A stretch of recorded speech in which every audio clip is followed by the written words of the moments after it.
Boa noite.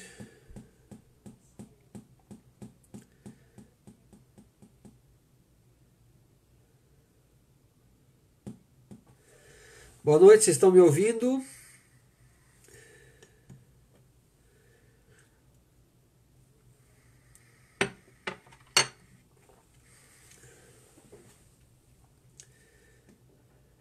O áudio tá bom?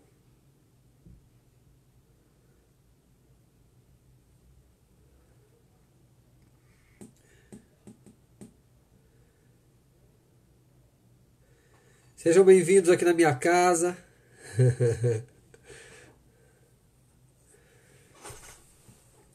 Bom ver vocês. Obrigado, gente, pela presença. Wagner, Edu, Deise, Arissai, Maria Lúcia. Boa noite. Ricardo, Márcia Martins, Júlio Marcos. Obrigado. Presença maravilhosa de vocês.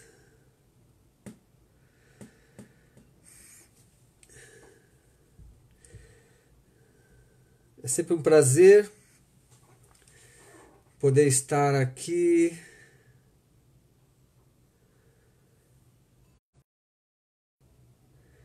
Muito bom, nós estamos aqui ao vivo, tanto pelo Instagram como pelo Facebook.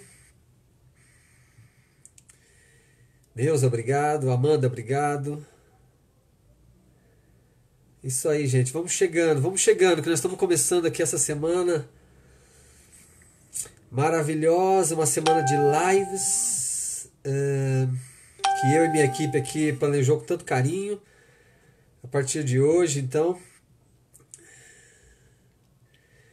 hoje é a primeira live, nós teremos aí lives até o próximo domingo, e vocês provavelmente já devem ter aí a programação toda. Muito bom. E a live de hoje vai ser bastante interessante. Bom, aqui para quem não me conhece ainda, né, não me conhece muito bem,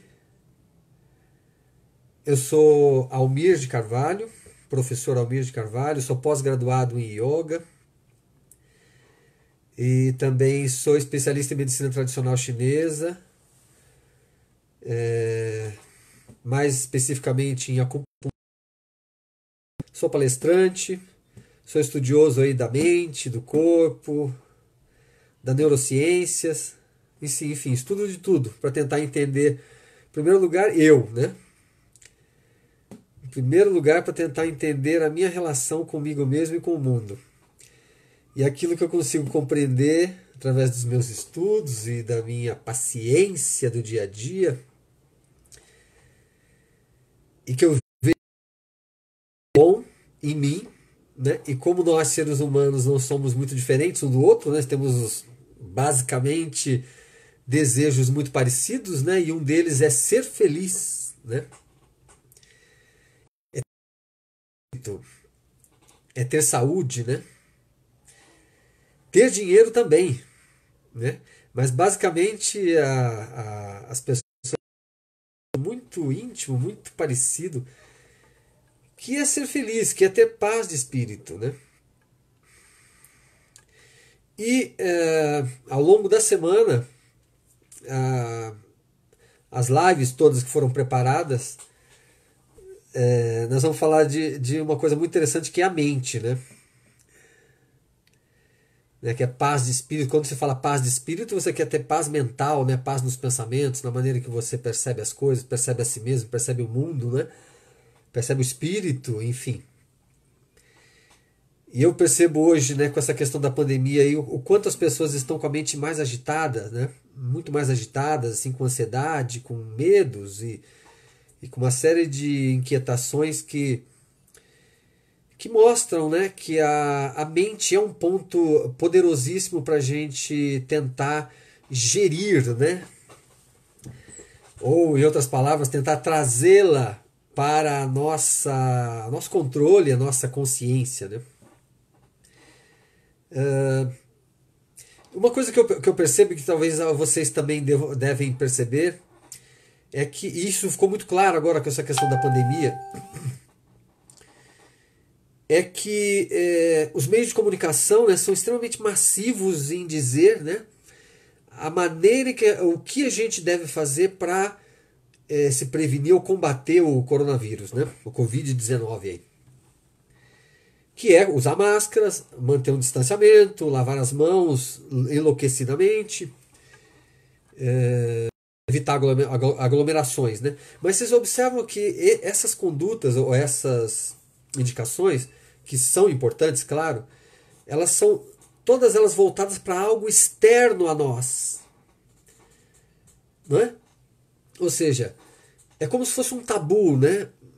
Você falar do comportamento, né, perante a pandemia, ou aquilo que você deve fazer, que na minha opinião é o maior protetor contra não só o coronavírus, mas qualquer tipo de vírus e qualquer bactéria e qualquer agente agressivo que a gente pode pegar de fora ou que pode desenvolver mesmo dentro da gente, né?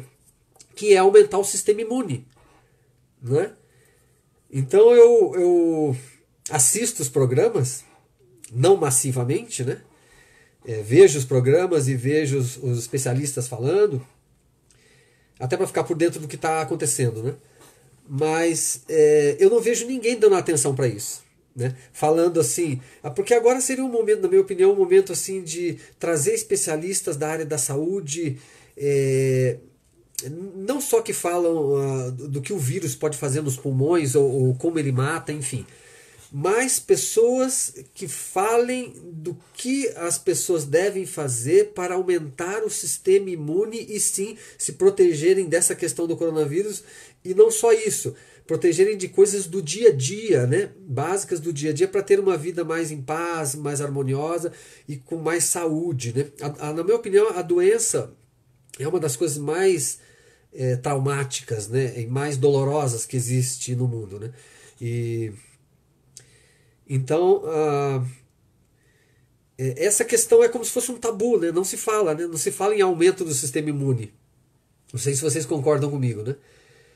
E ao meu ver, aumentar o sistema imune é a maior proteção contra esse tipo de problema que a gente está tendo agora, né?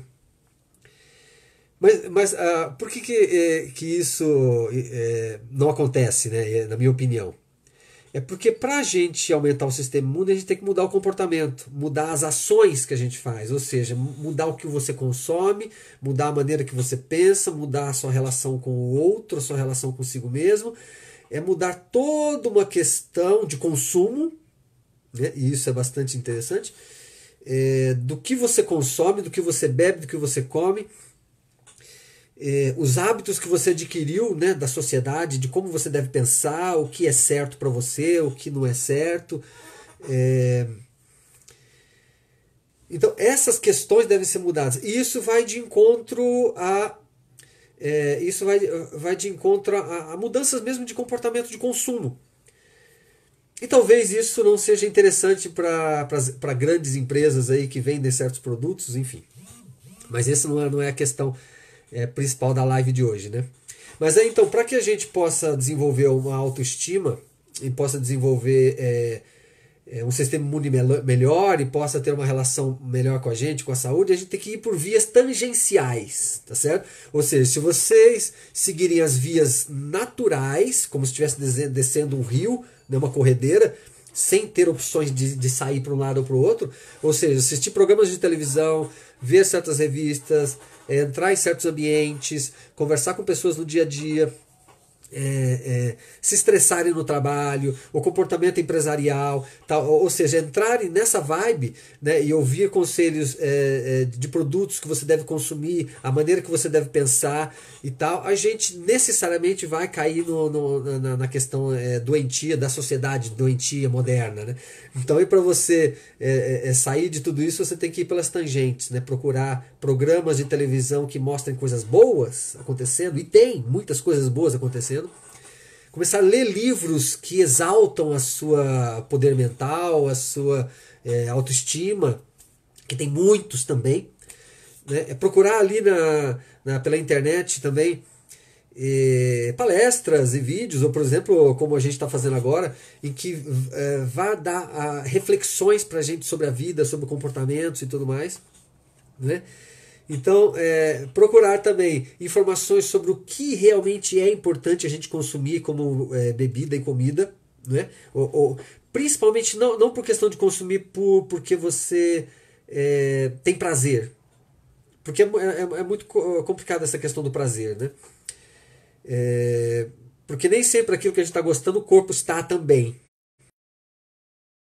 Aparentemente esteja tendo prazer naquilo, mas não necessariamente o seu corpo está tendo. Então a questão seria o mais importante seria a gente comer por necessidade, né? E não por prazer. Isso não quer dizer que eu não possa ter prazer naquilo que você está comendo por necessidade, mas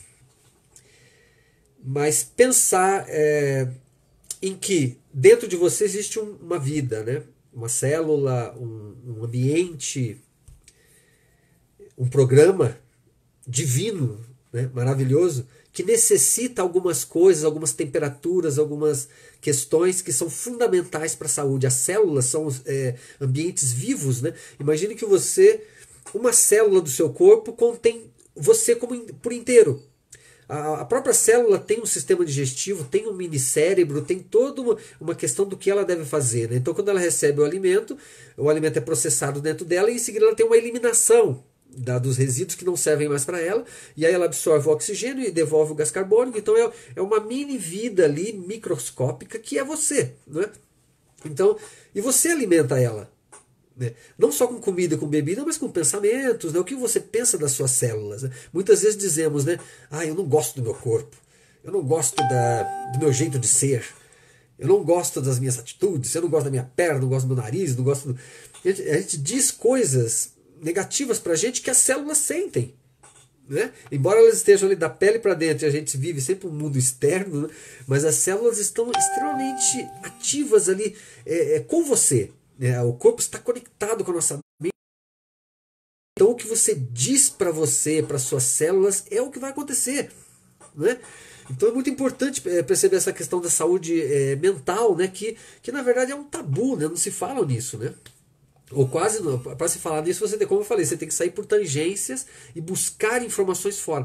Mas a grande sociedade, né, que assiste essas questões, os programas comuns aí da TV e ficam praticamente hipnotizadas, né, estão recebendo o quê? Bombardeamento só de coisas ruins. E não tem só coisas ruins acontecendo, não.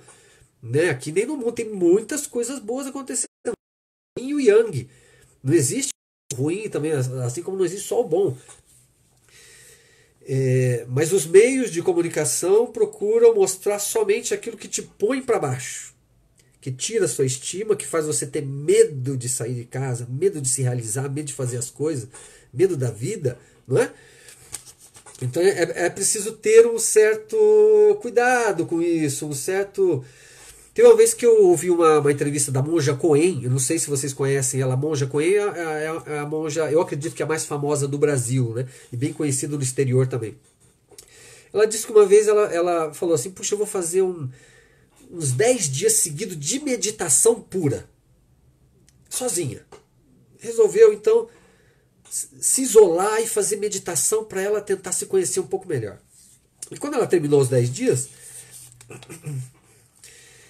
Ela disse uma coisa muito interessante. Ela falou que 80% do que ela pensava, fazia, vivia, os comportamentos dela, as crenças dela, as atitudes dela, a busca habitual dela no dia a dia, 80% era influência de questões externas. E não o que ela achava realmente o que era importante para ela. O que ela achava que era importante para ela era só 20%. 80% era o que a igreja dizia, o que os pais dela diziam, o que os amigos diziam, o que a sociedade dizia, o que a política dizia, e o que a mídia dizia. Era o que conduzia a vida dela. E a nossa vida basicamente é assim mesmo, se você for pensar. E aí é que vem aquele conceito do iceberg, né? Que a psicologia usa bastante, que tem ali 80% do iceberg está embaixo da água e 20% está em cima. Então esse 20% é a vida que a gente vive. Né? Corridas através dessas questões todas é, que a gente tem contato, externo a nós. Né? Sendo que o que está abaixo da água, os 80%, são coisas inconscientes que a gente não conhece. E é onde está a riqueza da vida. Onde está a saúde, onde está o potencial de cada um de nós, onde está a sua expressão como ser humano, como essência. Ou seja, aquilo que quando você nasceu, né, quando você veio para esse plano, Deus disse para você assim: João, expressa a minha vontade lá no plano terrestre. Tá bem? Expressa a minha vontade. Ô Maria, eu estou em você, portanto se realize a minha vontade lá no plano terreno. Porque eu sou invisível.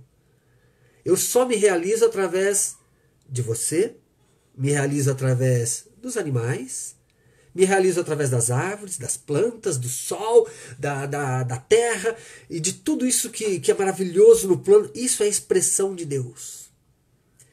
Então, a gente nasce com essa força interior. E onde ela está?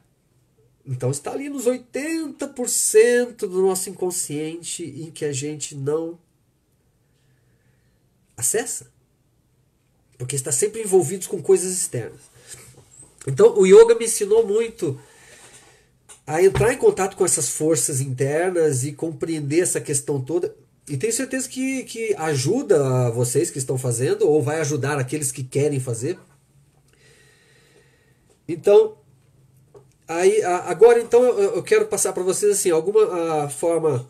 As pessoas saudáveis têm certas características e pessoas doentes também têm certas características, na maneira de pensar, os seus hábitos e tudo.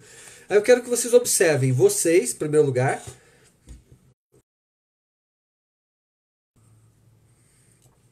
Vocês. E depois eu quero que vocês observem as pessoas ao seu redor, no ambiente familiar, as pessoas no seu ambiente de trabalho, as pessoas na rua. Qual é o comportamento de uma pessoa que você classifica como uma pessoa doente ou como uma pessoa saudável? Ou como uma pessoa que está se preparando para ficar doente? Também. Então eu classifiquei aqui 10 características. Tem mais, mas é só para que a gente possa refletir um pouco das diferenças entre como pensa uma pessoa saudável e como pensa uma pessoa doente. Em primeiro lugar, uma pessoa que está doente, ela está com baixa estima. É dificilmente você ver uma pessoa doente que está com autoestima alta. Né? Porque a própria palavra autoestima revela uma energia, uma projeção. Né? As coisas estão dando certo. Eu gosto de me relacionar, eu arrisco, eu enfrento meus medos. Né? Então a autoestima é mais ou menos eu me sinto bonito ou bonita. Né? Me visto bem, eu gosto do meu comportamento. É algo que por si só já traz uma energia positiva. Então as pessoas que estão doentes ou que estão se preparando para ficarem doentes, geralmente elas têm a autoestima baixa. E as pessoas que são saudáveis, elas gostam de si. Elas gostam daquilo que elas vêm fazendo, elas gostam delas. Né? Então elas estimulam esse bem-estar nelas, se vestem bem, se arrumam. Né? Então essa é uma característica que difere uma pessoa doente, uma mente doente de uma mente saudável. A outra, as pessoas geralmente doentes ou que estão se preparando para ficar doentes costumam reclamar muito. Né? Tem pouca prática da gratidão. E a gratidão ela deve ser praticada em qualquer situação, mesmo nas ruins. Né? Por quê? Porque a gente não controla a vida totalmente. E se tem coisas acontecendo com a gente que são ruins, é porque tem que acontecer. Né? De alguma forma a gente atraiu aquilo, ou a gente inconscientemente pensou sobre aquilo, e aquilo está vindo para a gente. Então, agradecer e aprender com aquilo. Né? A gratidão ela abre a nossa mente para aprender com os erros e com as coisas ruins que aparecem e ao mesmo tempo agradecer as coisas boas. Por quê? Porque você está sendo merecedor de receber essas coisas boas. Então é reclamar menos e agradecer mais. Isso faz a mente ficar saudável. E quando eu falo de mente doente e mente saudável, é assim, se a gente consegue deixar a mente saudável, você já tem aí um grande impulso de fazer as células ficarem saudáveis do corpo, porque as células do corpo são altamente reflexivas aos pensamentos e às imagens que temos na mente, né? Isso acho que não é novidade para ninguém. As pessoas de comportamento doente procuram programas de televisão cujo conteúdo é negativo, é pesado, é maçante, mostra problemas emocionais, mostra sofrimento, conflito. Elas costumam vibrar nessa vibe. Entende? A mente delas procuram isso, porque elas se identificam com aquilo. Né? E as pessoas de mente saudáveis procuram ou não assistir televisão e procuram ler um livro, né, muito mais positivo, ou buscam algum programa que traz algum tipo de reflexão, algum tipo de comportamento bom, ou que mostra a natureza, alguma coisa boa para a mente. Né? Outra característica que difere uma mente saudável da mente doente, as pessoas de comportamento doentes, né, ou que se preparam para ficar doente, geralmente elas se sentem culpadas das coisas. Né? Ou culpadas porque não estão sendo suficientemente amorosas, ou culpadas porque não estão cuidando bem dos filhos, ou culpada porque não tem filho, ou porque tem, ou porque cometeu um erro e foi mandado embora da empresa, ou porque é culpada porque o relacionamento não deu certo. Então, é culpada por estar se sentindo doente, ou pelo outro estar se sentindo doente. Então, elas têm uma tendência a sentir muita culpa. Agora, um detalhe interessante: não é que a culpa seja ruim por si só. A culpa tem um papel fundamental na sociedade, na evolução nossa como espécie.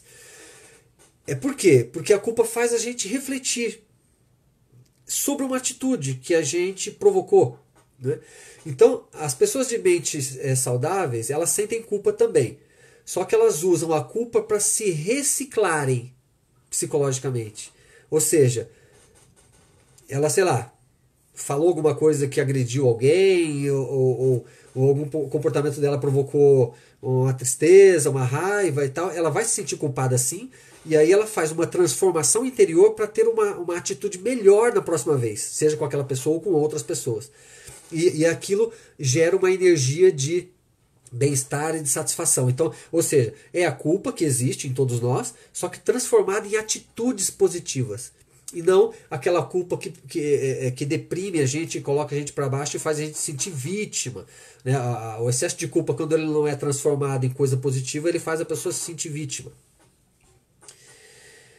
E muitas vezes essas pessoas buscam artifícios para poder afogar essas mágoas, essas culpas. Bebidas, cigarros, e sexo, e excessos de todo tipo, né? E isso está também bastante claro agora nessa época da pandemia. Se vocês forem observar aí as estatísticas, aumentou demais os casos de ansiedade, aumentaram demais os casos de violência doméstica, aumentou demais os casos de obesidade, né, de fumo, né, cigarro e tal.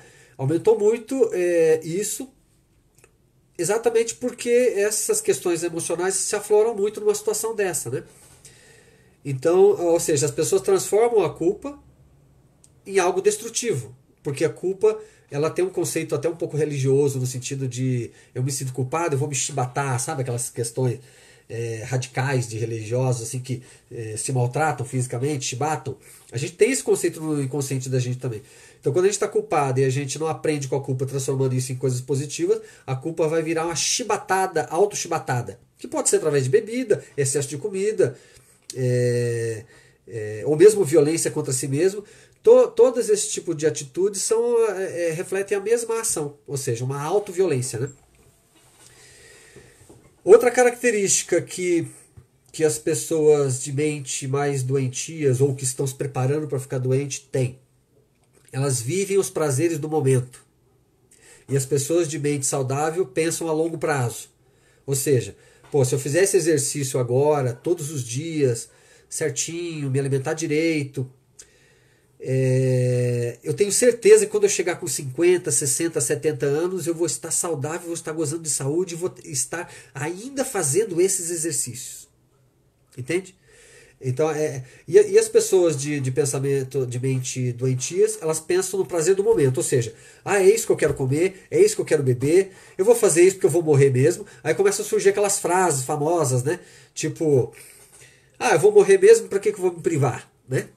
Ou seja, uma pessoa saudável vai morrer um dia e uma pessoa doente também vai. Então, para que eu vou me privar, né? Então começam a surgir assim aqueles ditadozinhos populares que mostram o descontrole da pessoa, né? Porque você pensar a longo prazo é uma forma de você mostrar que você tem autocontrole, ou que você pelo menos está desenvolvendo o autocontrole, né? Evitando certas coisas. E por falar em evitar certas coisas, tem um conceito não só do yoga, mas a gente percebe isso na nossa vida, que é muito mais difícil a gente não fazer do que fazer. Entende o que eu quero dizer? É muito mais difícil a gente optar por não fazer do que fazer. Porque fazer é um ato automático que você já decorou, já virou habitual. E às vezes nem percebe que fez ou como fez. Ou pensa de um jeito que nem percebe que pensou daquele jeito. E para que a gente adquira autocontrole, que é tão importante na saúde, né, aliás, é o carro-chefe da saúde, é você adquirir autocontrole, você precisa aprender a dizer não para você. Precisa aprender a dizer, não, eu não vou fazer isso. Eu vou fazer esse outro. Ou eu vou deixar de fazer isso. Eu vou fazer essa outra coisa. Né? Eu vou deixar de agir assim, eu vou agir desse outro jeito. Isso é totalmente ali, você contraria, dá um golpe ali na tua mente ali, habitual, e diz, para tudo. Não é isso que eu quero fazer. Eu quero mudar agora, eu quero fazer outra coisa. Então você passa a não fazer certas coisas. É claro que tem alguns impulsos que são difíceis de você ter esse espaço ali para perceber, porque eles já acontecem. É como se fosse um chute na bola, né? Aquele chute com bastante força. Ele já acontece. Só que se você treinar a sua mente em frear as ações, ou seja, não seguir aquela mente habitual, agitada, doentia, isso vai se tornar cada vez mais natural em você. Vai chegar uma hora em que você é um pouco mais gestor da tua mente, gestor da tua vida, da sua vontade, das suas escolhas, que é o ideal. E isso é a grande liberdade nossa como seres humanos. Ser gestor do que fazer, do que sentir, do que pensar, para que caminho ir. Né? Essa é a grande liberdade. A liberdade não é a gente fazer o que a gente quer, comer o que quer, fazer o que quer, falar o que quer, falar o que pensa, e brigar aqui, brigar ali, eu sou livre. Essa talvez seja o caminho para a prisão. Né? A liberdade é você realmente se autogerenciar, né? Saber se contrariar também. Bom, espero que não esteja indo tão rápido, e enfim, mas é que para não prolongar tanto, né? Outra questão, então, é que as pessoas de mente. Só para a gente fazer um parênteses aqui na questão da mente, a mente, segundo o conceito do Hatha Yoga, é chamada de Chitta, né? Ela serve como uma intermediária entre Paramatma, que é a mente de Deus, do Criador, né? Do Criador de todo esse teatro que a gente vê, e a manifestação. Então a mente está aqui, é intermediária entre aquilo que é manifestado, vamos falar o corpo, vai o corpo, manifestado, a mente e Paramatma, que é o pai, o criador de tudo. Né? Então a mente está ali no meio. Ou seja, a qualidade da manifestação, ou seja, do corpo, vai depender da qualidade da mente, da sua percepção de todo esse contexto. Né? Então é essa que é a visão de Chitta, né, que é chamado de mente. E mente na visão do yoga, ou na visão oriental, não tem nada a ver com cognição, com pensamento, com memória, não tem nada a ver com isso, como é visto no Ocidente.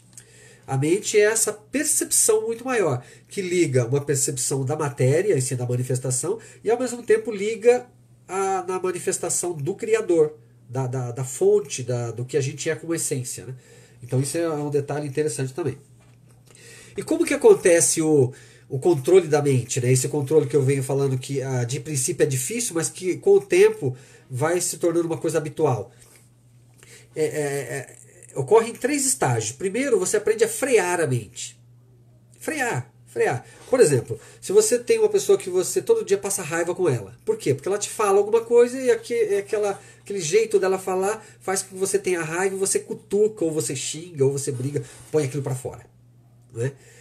Então isso é um impulso natural que você já adquiriu, um hábito de ficar com raiva naquela situação X. Para mudar isso, em primeiro lugar você tem que frear o impulso. É o primeiro ponto. Ou seja, a pessoa falou: ah, você sempre senta nesse banquinho, eu não gosto, por que você não senta aqui no sofá? O banquinho eu acabei de limpar. Aí você vai ficar com raiva.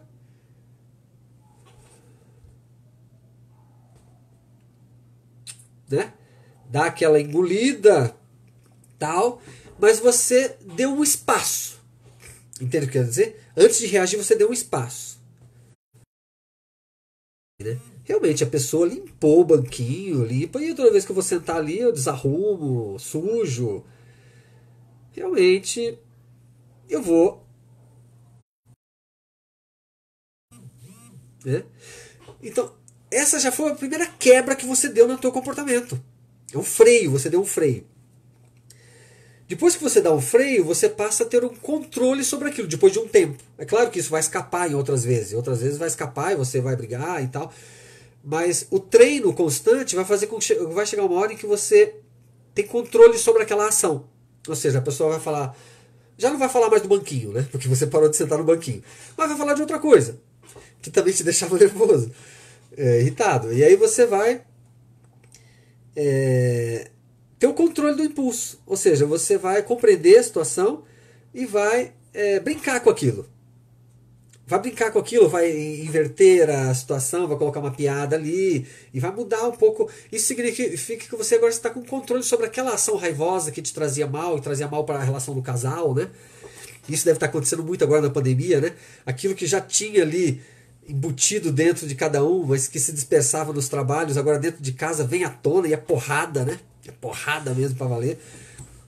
Então, e depois que passa pelo estágio do controle, né, o freio, controle, você passa a suprimir a ação. O que é suprimir a ação? Aquele comportamento da outra pessoa que te irritava passa a não irritar mais. Pelo contrário, de repente passa até a divertir você. Então isso é quando ocorreu uma supressão, ou seja, é uma energia que até então era raivosa, era de briga, passa a ser, ela transmuta para uma energia de compreensão, de brincadeira, de bem-estar, de troca, de mudança de padrão, de percepção. Ela se transforma. A mesma energia, ó, veja bem, não é que eu tirei a raiva fora e joguei fora. E agora eu só tenho coisas boas. Não. A mesma energia que era a raiva, ela se transmutou em algo positivo. Através dessas três fases. Freio, controle e supressão. Tá bem? Então vamos lá. Outra forma de diferenciar uma mente saudável e uma mente doentia. As pessoas de mente doentia tendem a buscar artifícios externos para tentar ter algum tipo de sensação de fuga, seja mental, seja espiritual. Cigarro, bebidas, drogas, sexo e pertencer a algum tipo de gangue, algum tipo de influência religiosa mais radical.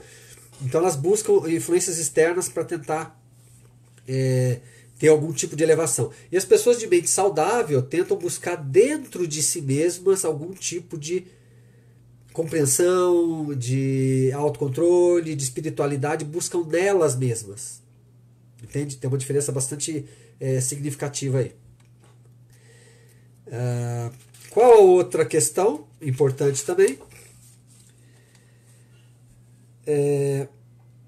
As pessoas, eu até falei um pouco disso já, as pessoas de mente doentia geralmente comem por prazer e as pessoas de mente saudável comem por necessidade.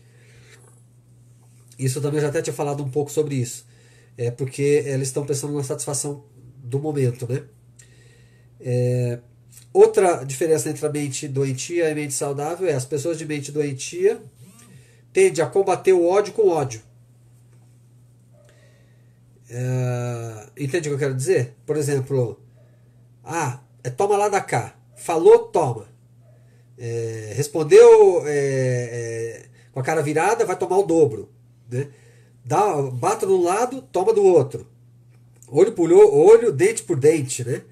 Então as pessoas de mente doentias ou que estão se preparando para ficar doentes, elas tendem a ter essa questão. E aí também surgem aquelas frases famosas do tipo, eu não tenho sangue de barata, né? No caso, desculpa gente, eu não tenho sangue de barata, né? O famoso não tenho sangue de barata significa uma frase que exterioriza uma falta de autocontrole. É simplesmente isso. É simples assim. Então eu não tenho autocontrole e eu digo que eu não tenho sangue de barata. E as pessoas de mentes saudáveis tentam combater o ódio com amor. Ao contrário, aquilo que eu falei. Você está diante de uma pessoa, de uma situação pesada, negativa, você tenta transformar aquilo e ver que aquela pessoa que está agindo daquele jeito, ela também sabe amar. Ou ela está expressando o amor dela através do ódio. Porque amor e ódio andam juntos ali, de mão dadas, bem próximos, né? E como eu disse, não adianta você arrancar o ódio de você e deixar só o amor. Não dá, não. Como é que você vai desvincular a natureza? O ódio está dentro de você, só que você transmuta ele em amor, né? Então, a melhor forma de você ter um bom relacionamento se tiver alguém que está com ódio ou que está com raiva, é você tentar transmutar aquilo, fazer a pessoa sentir amor. E isso é extremamente possível e extremamente necessário, né? E isso só o ser humano pode fazer, porque ele já tem uma capacidade evoluída que os animais ainda não têm. Os animais eles são provocados, eles agarram, vão pro ódio. E o ser humano tem uma capacidade de transmutar as energias para torná-las mais elevadas, né? Que transformar em amor. Então, o último detalhe. Uma pessoa que tem uma mente doente, ela tende a ser inflexível mentalmente. Ou seja, ela não muda de opinião, ela dificilmente consegue escutar a opinião dos outros e aceitar. Dificilmente elas aceitam quando estão erradas. Dificilmente elas pedem desculpa quando estão erradas ou pedem perdão, né? Elas têm a cabeça fechada sobre alguns assuntos que elas aprenderam ou que elas acreditam e que nada muda, nem um livro, nem um conhecimento, por mais claro que esteja na face da mente dela, mostrando que aquilo já não serve mais, ou já não é tão interessante assim, mas ela não consegue ver porque a mente é fechada, a mente é inflexível, e isso a gente vê muito fácil na política, não é verdade? Na religião, no esporte, no futebol, né?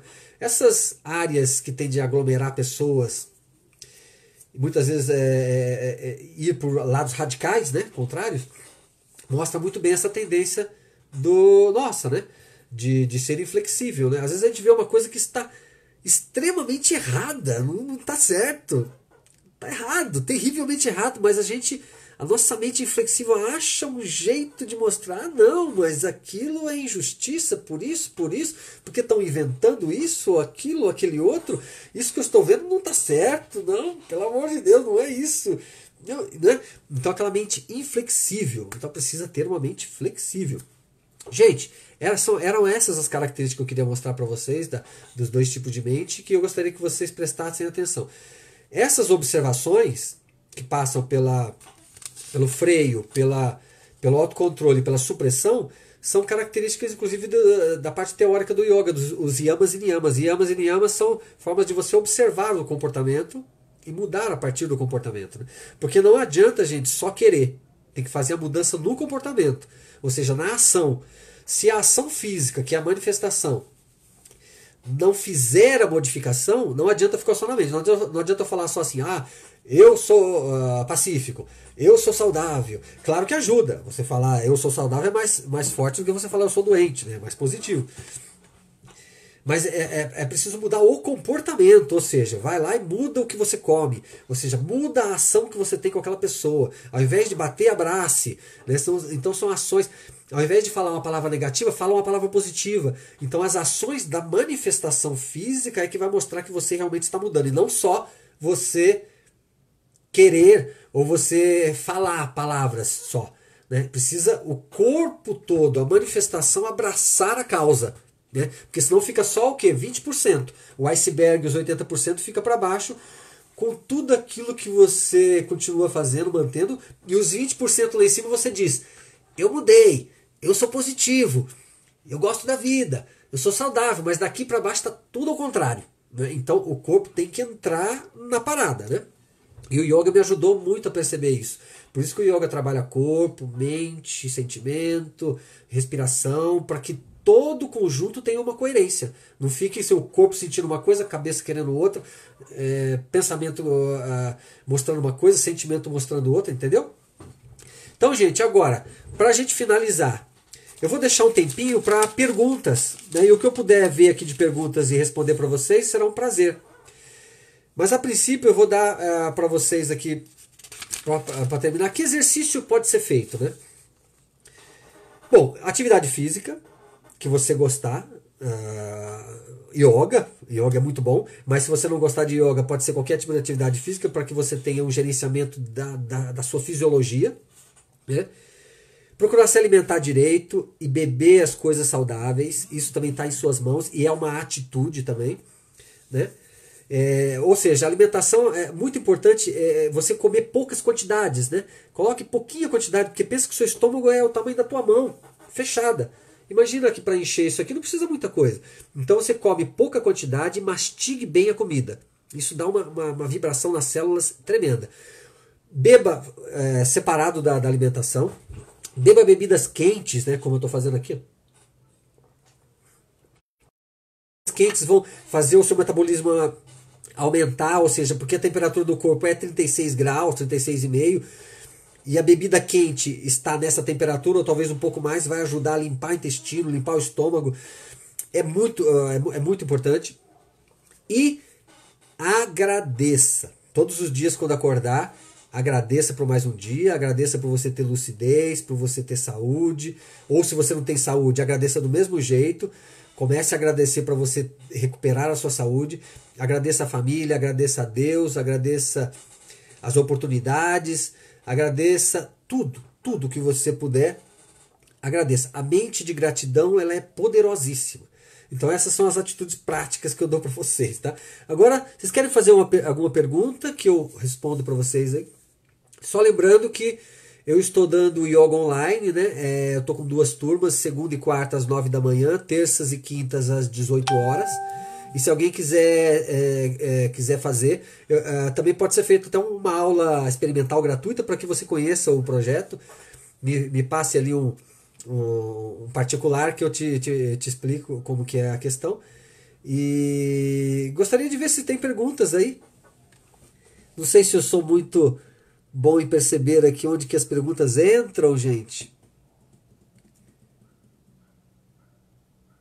Amanhã nós vamos falar de ansiedade em tempos de pandemia, viu? Essa é a emoção específica de ansiedade que tá aí causando uma série de problemas aí no mundo, né? Procurem encaminhar para as pessoas essas lives, né?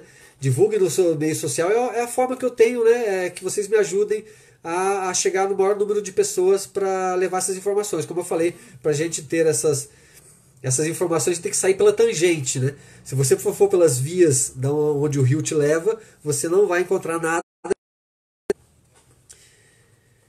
Obrigado, gente. Obrigado, gente. Não tem perguntas? Pô, não tem perguntas.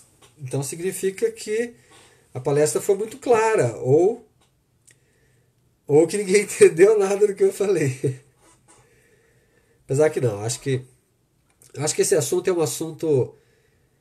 É um assunto da vida, né? Eu só estou pondo para fora aqui uma coisa que vocês já sabem. Só que talvez não pratiquem, não estejam acessando para a prática. Mas o que eu estou falando aqui não é nada mais do que vocês têm no coração de vocês, na sua mente de vocês. Aqui tem uma pergunta da Simone. Como eu faço quando percebo que minha respiração mudou, que estou ansiosa? Bom, você tentar parar a ansiedade, Simone, quando você percebe que a respiração acelerou e você está ansiosa, você querer parar isso é a mesma coisa de você estar num bote em águas torrenciais e querer parar esse bote.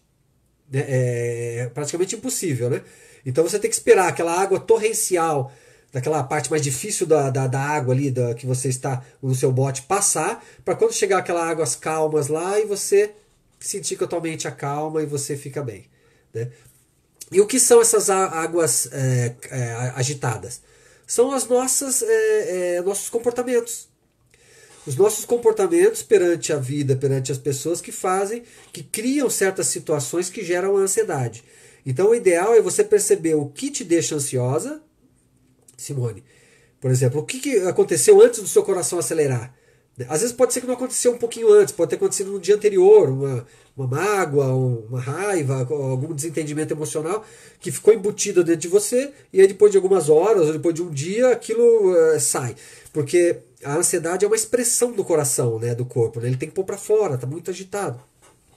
Então é importante você perceber, Simone, dentro de você, o que te deixa ansiosa e por que você fica ansiosa com aquilo, para você poder fazer aquela modificação que eu falei. Primeiro, frear a ação, e depois com o tempo vai ganhar autocontrole e depois você vai suprimir isso, ou seja, a situação que te deixava ansiosa já não vai te deixar mais ansiosa. Tá bom? O que mais? Mas, bom, enfim, é verdade, o assunto da ansiedade, amanhã a gente vai falar mais especificamente sobre isso. Bom, gente, se passou alguma pergunta aqui que eu não vi, desculpa. Ariadne fez uma pergunta. Qual foi a pergunta, meu Deus?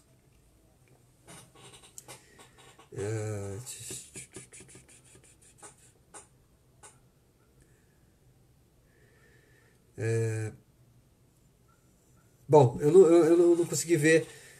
Deve ter passado algumas perguntas enquanto eu estava respondendo a Simone e eu não vi. Espero que eu tenha respondido aí, Simone.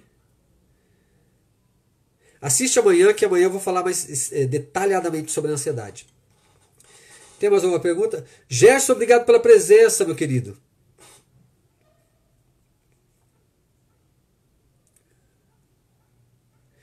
Ah, tá. Estão pedindo aqui indicações sobre livros sobre o assunto. Olha, agora você me pegou, hein? Porque eu não deixei nenhuma biografia aqui para passar para vocês sobre esse assunto. Bom, tem alguns livros que são legais que vão fazer o seguinte. Como é que eu posso... esse assunto... Ah, tá. Os livros aqui. Então, tem um livro que é muito importante sobre essa questão física, psíquica, que chama-se A Ciência do Yoga. Né? Mas eu acho que é mais legal eu colocar depois... Vocês me pedirem, por favor, me peçam o nome dos livros e eu disponibilizo. Eu coloco ali algumas opções de livros para vocês lerem a respeito. Né? Tem um que já me veio à mente agora, é A Ciência do Yoga, o autor é I.K. Taimni, né? Tamni. Ele fala muito bem sobre essa questão da mente. Aqui, parei de ver TV, voltei a caminhar, depois de voltar à sua aula, só agradeço. Isso mesmo, gente. Ó, gente, eu não sou contra a TV não, hein? Não é isso, hein? É que realmente, se você for olhar a TV de manhã até a noite, 80% da programação é negativa e destrutiva. Vocês devem concordar comigo. Tá ok. Depois Bom, faz o seguinte, eu vou preparar uma bibliografia e eu mostro na live de amanhã, pode ser? Acho que é mais fácil. Amanhã eu já preparo já e aí eu tenho já uma indicação melhor para passar. Tem mais alguma pergunta, gente? Bom, se não tem, então vamos encerrar. E aí você já tem uma prática então para fazer. Se alimentar direito, comer pouquinho, mastigar bastante, beber bebidas quentes, agradecer todos os dias e fazer uma atividade, seja yoga, seja qualquer atividade. Isso já é você pôr o seu corpo em ação, ou seja, eu faço aquilo que eu quero. Eu estou bebendo isso aqui desse jeito, eu não vou beber isso aqui não. Eu vou beber esse outro. Eu estou comendo dessa forma, essa quantidade, opa, põe de lado, eu vou comer essa forma, essa quantidade aqui. Porque é a escolha que eu faço.